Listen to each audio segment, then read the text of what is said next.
வணக்கம். மீண்டும் உங்களை பீஸ் ஆஃப் பீஸ் யூடியூப் சேனலுக்கு அன்போடு வரவேற்கிறோம்.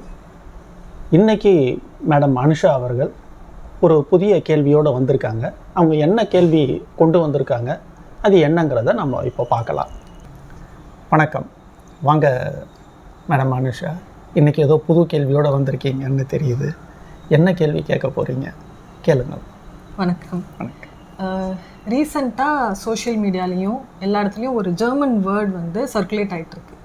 அந்த ஜெர்மன் வேர்டு எப்படி ப்ரொனவுன்ஸ் பண்ணுறது, அதோட அர்த்தம் என்ன, அது கொஞ்சம் விவரமாக சொல்ல முடியுங்களா? நீங்கள் சொன்ன அந்த வார்த்தையை நானும் கூட பார்த்தேன். சோஷியல் மீடியாவில் இப்போ ரொம்ப பிரபலமான அந்த ஒரு வார்த்தை சுற்றிக்கிட்டு இருக்குது. அந்த வார்த்தை என்னென்னா, நீங்கள் சொன்ன மாதிரி அது ஜெர்மன் வேர்டு. ஜெர்மன் வேர்டாக இருந்தாலும் அதுக்கு ஒரு உளவியல் பின்னணின்னு ஒன்று இருக்குது. இது பின்னெல்லாம் இந்த சைக்காலஜி இருக்குது. சொல்லப்போனால் இது ஜெர்மன் வேர்டாக இருந்தாலும் இது ஒரு சைக்காலஜிக்கல் வேர்டு. அந்த வேர்டோட ஸ்பெல்லிங் எடுத்திங்கன்னா SCHADENFREUDE.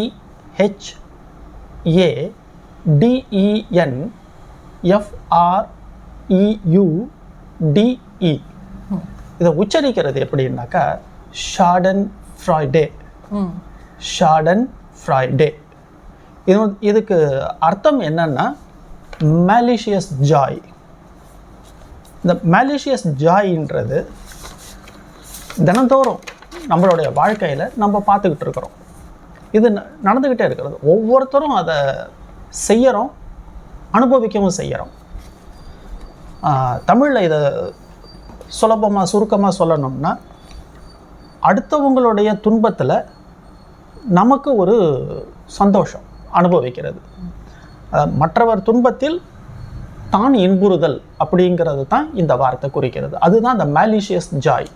இன்னும் கோர்ஸாக சொல்ல போனால் ஒரு குரூரமான சந்தோஷம். அது அடுத்தவங்க துன்பத்தில் நம்ம இன்பம் காணுறது. இதுதான் அந்த வார்த்தை. மலிஷியஸ் ஜாய் அப்படின்னு இப்போ சொன்னீங்கல்ல, அதை பற்றி இன்னும் கொஞ்சம் விவரமாக சொல்ல முடியுங்களா?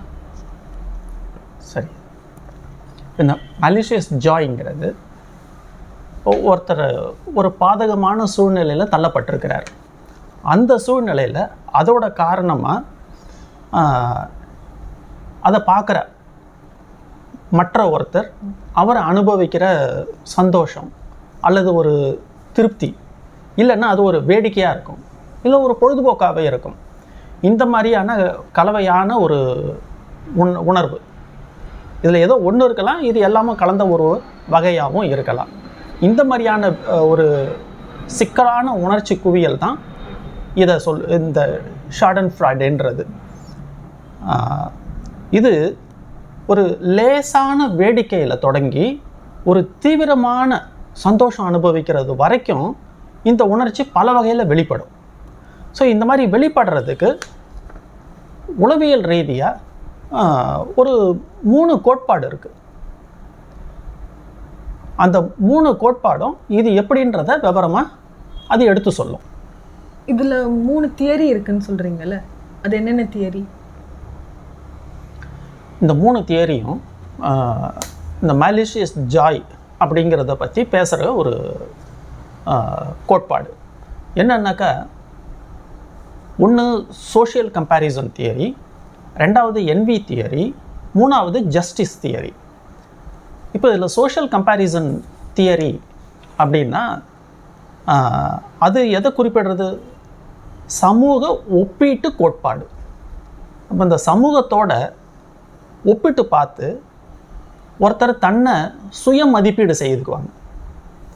அந்த சுய மதிப்பீடு செய்துக்கிறது மற்றவங்களை ஒப்பிட்டு பார்த்து செய்யும்போது அடுத்தவங்க ஒரு துரதிர்ஷ்டத்துக்கு உள்ளாகி இருக்கும்போது அப்போ என்ன பண்ணுவாங்கன்னாக்கா, அதை பார்க்கும்போது நம்மளுடைய சுய மதிப்பீடு, ஒரு செல்ஃப் இமேஜ் இருக்கு இல்லையா, அதை தனக்குத்தானே கொஞ்சம் உயர்த்திக்குவாங்க. மற்றவங்க கஷ்டத்தில் இருக்கிறாங்க, மற்றவங்க கஷ்டத்தில் இருக்கும்போது என்னை பற்றி நான் மதிப்பீடு பண்ணும்போது அந்த கஷ்டத்தில் எனக்கு ஒன்றும் இல்லை, அந்த மாதிரி கஷ்டம் எனக்கு இல்லை. ஸோ அதனால் என்னோடய செல்ஃப் இமேஜை எனக்கு நானே உயர்த்திக்கிறது. அதுதான் சோஷியல் கம்பேரிசன் தியரி. ரெண்டாவது என்வி தியரி. என்வி தியரின்றது உங்களுக்கு என்வின்னா தெரியும் இல்லையா, பொறாமை கோட்பாடு. இந்த பொறாமை கோட்பாடில் ஒருத்தர் அடுத்தவர் ஒரு வெற்றி அடையும் போது அவர் அடைஞ்ச வெற்றி மேலே நம்மளுக்கு ஒரு பொறாமை வரும். அவர் மேலே இல்லை, அவர் எந்த வெற்றியை பெற்றாரோ அந்த வெற்றி மேலே நமக்கு ஒரு பொறாமை வரும். அவர் ஜெயிச்சுட்டாரு, அவர் இதில் நல்ல பேர் வாங்கிட்டாரு. அந்த பொறாமை வர்றது அதே மனிதர் அவர் ஒரு தோல்வியை தழுவும் போது அப்போ என்ன ஆகும், உள்ளூர நமக்கு ஒரு சந்தோஷம் வரும். ஏன்னா அவர் வெற்றி பெற்றப்போ எனக்கு ஒரு பொறாமை இருந்தது அவர் பேரில். இப்போ அவர் வேற ஒரு சந்தர்ப்பத்தில் அவர் ஒரு தோல்வியை தழுவுறார். அந்த தோல்வி அடையும் பொழுது உள்ளூர நான் அனுபவிப்பேன் ஒரு சந்தோஷத்தை. அதுதான் என்வி தியரியில் சொல்கிறது. மூணாவதாக ஜஸ்டிஸ் தியரி. ஜஸ்டிஸ்னா நீதி. இந்த நீதி கோட்பாடு படி அது என்னன்னு சொல்லணும்னா, ஒருத்தர் ஒரு பாதகமான சூழ்நிலையில் சிக்கும் போதோ இல்லை ஒரு கஷ்டத்தை அனுபவிக்கும் போதோ அப்போ என்ன தோணும், அவருக்கு அது வேண்டியது தான், இது அவர் செஞ்சதுக்கான பதில், இது அவருக்கு நடக்க வேண்டியது நியாயம்தான், அவர் அனுபவிக்கிறாருன்னா அது நியாயம்தான் அப்படின்னு உள்ளுக்குள்ளார ஒரு திருப்தி நமக்குள்ளார இருக்கும். வெளியே காட்ட மாட்டோம், நமக்குள்ளார ஒரு திருப்தி வரும். இதுதான் இந்த ஜஸ்டிஸ் தியரி. ஆக இந்த மலிஷியஸ் ஜாய், அடுத்தவங்களுடைய துன்பத்தில் நம்ம இன்பம் காணுறதுங்கிறத விவரிக்கக்கூடியது இந்த உளவியல் பேஸை வச்சா 3 தியரி சொல்லுது. ஒன்று சோஷியல் கம்பேரிசன் தியரி, ரெண்டாவது என்வி தியரி, மூணாவது ஜஸ்டிஸ் தியரி. இப்போ வந்து 3 தியரி சொன்னீங்களே, பேசிக் தியரிஸ் அப்படின்ட்டு. அது மாதிரி சைக்காலஜியில் இந்த ஷார்டன் ஃப்ரூடே அதுக்கு வந்து டைப்ஸ் இருக்கா? இருந்தால் என்னென்ன மாதிரி டைப்ஸ், அதோட விவரம் கொஞ்சம் சொல்ல முடியும்? இருக்கு. இந்த ஷார்டன் ஃப்ரைடேங்கிறத விவரிக்கணும்னா 3 டைப் இருக்குது.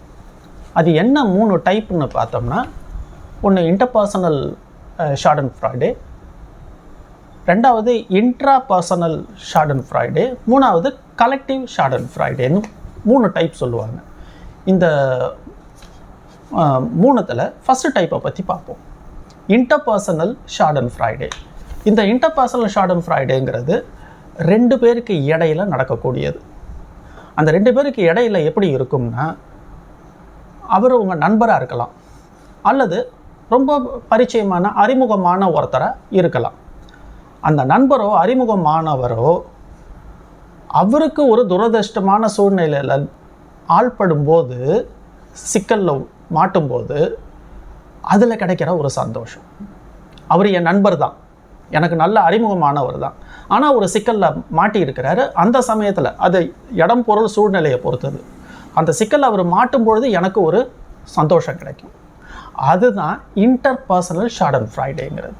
இது முதல் வகை. ரெண்டாவது வகையில் இன்ட்ரா பர்சனல் ஷார்டன் ஃப்ரைடே. இந்த இன்ட்ரா பர்சனல்னாக்கா தனக்குள்ளாக, இப்போ வெளியில் ஒருத்தர் இருந்தார் இல்லையா, நண்பராகவோ தெரிஞ்ச ஒருத்தராகவோ இருந்தார் இல்லையா, அதை தாண்டி 2மே நான் தான். எனக்குள்ளாரையே ஒரு ஷார்டன் ஃப்ரைடே இருக்குது. அது எப்படின்னு கேட்டால், என்னுடைய கடந்த காலத்தில் நான் செஞ்ச தவறு அல்லது என்னுடைய தோல்வி, அதனுடைய வெளிப்பாடு இப்போ என்னவாகும்னா, இன்றைக்கி அது என்ன ஒரு லைஃப்பில் ஒரு நிலைமையில் என்னை கொண்டு வந்து வச்சுருக்கோம். அப்போ எனக்கே உள்ளூர ஒரு திருப்திகள் இருக்கும். அன்னைக்கு நான் ஒரு தப்பு பண்ணேன், அந்த தப்பு நல்லதாக போச்சு, நல்ல வேலை அப்படி ஒரு துரதிர்ஷ்டம் சம்பவிச்சது, அல்லது நல்ல வேலை அப்படி ஒரு தோல்வி எனக்கு ஏற்பட்டது, அதனால் எனக்கு இன்றைக்கி இந்த விளைவு ஏற்பட்டிருக்குன்னு. அப்போ உள்ளூரை எனக்கு நேர்ந்ததை நானே நினச்சி அந்த மிஸ்ஃபார்ச்சூனை நான் அனுபவித்ததை எனக்கு நானே அனுபவிக்கக்கூடிய பொண்ணு. இது வந்து இன்ட்ரா பர்சனல். மூணாவதாக கலெக்டிவ் ஷார்டன் ஃப்ரைடே. கலெக்டிவ்னாக்கா என்ன? கூட்டு. அப்போ கூட்டுன்னு வரும்போதே பல பேர் இருக்கிறாங்க. அதில் அந்த பல பேருக்கு சம்மந்தப்பட்ட ஷார்டன் ஃப்ரைடே என்னென்னா, இப்படி பார்த்துப்போம். 2 கம்பெனி இருக்குன்னு வச்சுப்போம், 2 ஆர்கனைசேஷன். இந்த 2 ஆர்கனைசேஷனில் ஒரு ஆர்கனைசேஷனுக்கும் இன்னொரு ஆர்கனைசேஷனுக்கும் போட்டி இருக்கிறதுன்றது ஒரு ஆரோக்கியமான போட்டியாக இருக்கலாம். அதே போட்டி அடுத்த ஆர்கனைசேஷன் ஒரு தோல்வியில் போய் நிற்கும்போது அல்லது ஒரு சிக்கலில் மாட்டும்போது அடுத்த ஆர்கனைசேஷனில் இருக்கிறவங்களுக்கு அது சிக்கலில் மாட்டிச்சு பற்றியா நல்லா வேணும், அவங்க இதை அனுபவிக்கணும். ஏன் அவங்க வீழ்ச்சி அடைஞ்சாங்கன்னா எனக்கு என்னோட கம்பெனிக்கு நல்லாயிருக்கும், நான் நல்லா மார்க்கெட்டை பிடிக்கலாம், நான் நல்ல செயல்பாட வரலாம். ஸோ அவங்களுடைய ஒரு மிஸ்ஃபார்ச்சூனில் இந்த ஆர்கனைசேஷனுக்கு கிடைக்கிற ஒரு சந்தோஷம். ஸோ இந்த 3 வகையில் இதை வகைப்படுத்த முடியும். இந்த malicious ஜாயில் 3 types. Number 1 interpersonal schadenfreude, number 2 intrapersonal schadenfreude, 3வது கலெக்டிவ் ஷார்டன்ஃப்ரைடே. இப்போ இந்த 3 டைப் ஆஃப் ஷார்டன்ஃப்ரைடே பற்றி சொன்னீங்கல்ல, அது ஈஸியாக புரிஞ்சுக்கிற மாதிரி ஒரு டைப்புக்கும் எக்ஸாம்பிள்ஸ் அதோட கொடுக்க முடியுங்களா? முதல்ல இன்டர்பர்சனல் ஷார்டன்ஃப்ரைடே பற்றி பார்ப்போம். இது நம்ம வேலை செய்கிற இடத்துல ஒர்க் பிளேஸில் இருக்கிற ரைவல்ரி எடுத்துக்கிட்டிங்கன்னா, நம்ம கூட ஒர்க் பண்ணுற ஒரு கலீக், அந்த கலீகோட ஒரு ஃபெயிலியர் அல்லது அவருக்கு ஒரு டெட்லைன் கொடுத்துருப்பாங்க, அந்த டெட்லைனில் அவர் ஃபினிஷ் பண்ண முடியாமல் போகும். Thanks for watching. If you like the content, please hit the like button and share it with your friends. Don't forget to hit the subscribe button for future updates.